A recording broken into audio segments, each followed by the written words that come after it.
Welcome to my video. Let's practice your listening skill with B2 level.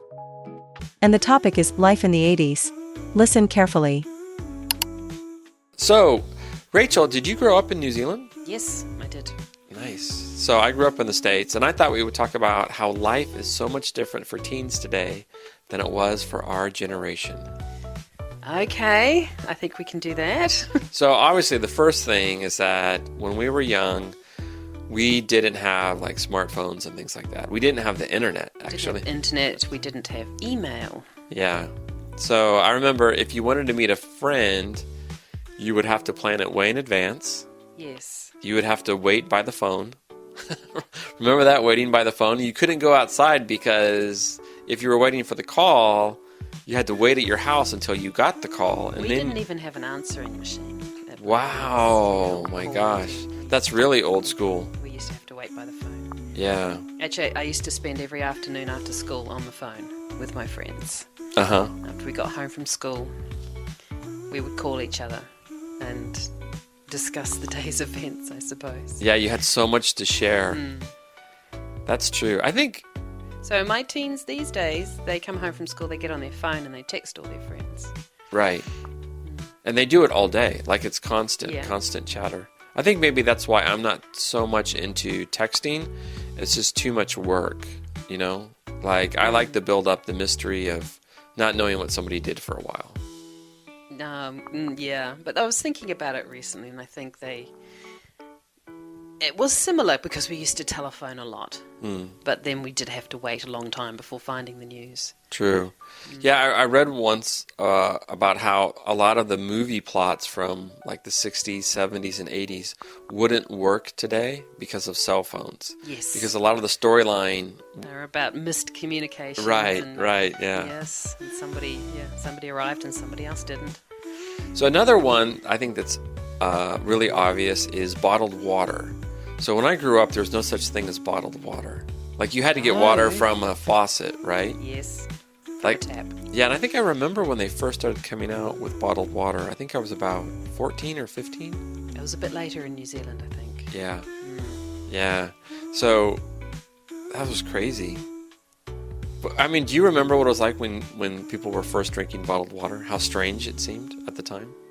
Everyone was like, why don't you get it from the tap? The water's very clean in New Zealand, so the tap water is clean, so there was really no reason. Yeah, like if you come from a temperate climate, it was never a problem, right? Because I'm from a temperate climate as well, and so the water doesn't really have problems with bacteria or things like that, so it's always clean. It used to be clean.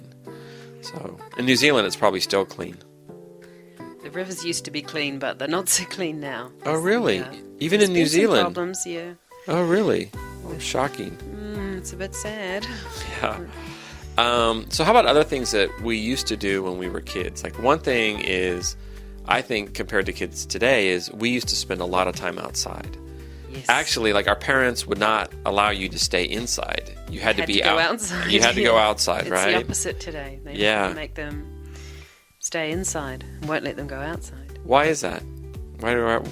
What's the rationale for why they should stay inside? Safety. Safety? Yeah. We didn't used to hear about all of the kidnappings and abuse in the media. So people weren't afraid of it. Yeah. So and the crazy thing is, I think about it now. It's actually safer now, right? They say it's safer now. Even in the States where they hear about this, I think statistics say that it's actually safer than it was before. Yes. But the perception is there. Although that could be because the children are all inside. That's true. Yeah. That's a difficult one to figure out. But I don't think it's that unsafe to play outside. I think it's better for kids socially, for their bodies, for their development, to play outside if they can. I agree. I totally agree. Like kids definitely should be outside, and kids should be bored.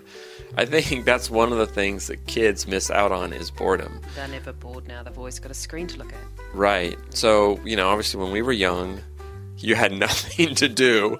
So you had to go outside and find something. Climb a tree. Yeah, exactly. Oh, that's so fun. I thought of something. We used to have video watching parties.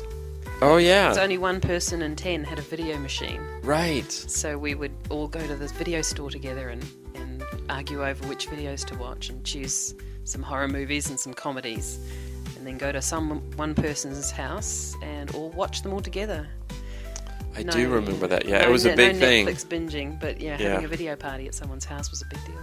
And I think movies were a much bigger deal back then because we didn't have screen time. There was no such thing as screen time. You had your TV, but that was not the same thing. Your parents wouldn't let you watch that much TV anyway. And so a movie was a big deal. It was more of a big deal. You didn't just watch it on Netflix when you were bored. Yeah, but a kid these days, it's just, they're on their screen all the time. Yeah. It's just more digital pixels. Yeah, different times. This is the end of video today. You did very well. Now time to take a break. Thank you for watching my video. Bye bye and see you in the next video.